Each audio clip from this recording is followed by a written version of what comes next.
तो અહીં નવા નામની જાહેરાત થઈ। મૂળ સંઘ પરિવારમાંથી આવતા ડોક્ટર જયપ્રકાશ સોનીની નિમણૂક કરવામાં આવી। જયપ્રકાશ સોનીએ સેન્સ પ્રક્રિયા દરમિયાન દાવેદારી નહોતી નોંધાવી। વડોદરા ભાજપમાં વિવાદને લઈને સંઘ પરિવારના સભ્યોને આ જવાબદારી સોંપવામાં આવી। ભાજપના મોવડી મંડળ દ્વારા ફરી એક વખત નવા ચહેરાને તક આપવામાં આવી છે। પ્રદેશમાંથી સૂચવેલું નામ લઈને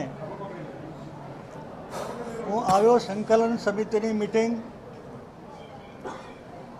મેં નામ જાહેર કર્યું। બધા હાજર રહેલા મિત્રોએ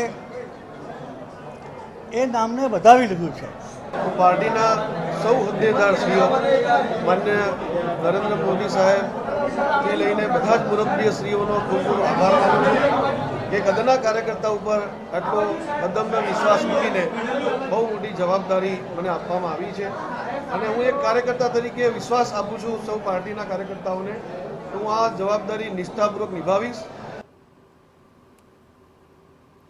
तो मोवड़ी मंडल पासे आ तमाम नामों पहुंच्या था, परंतु सेन्स प्रक्रिया में पण जेणे भाग नहोतो लीधो तेवा एक नवा चेहरानी जाहेरात शहर भाजप प्रमुख तरीके करवामां आवी छे।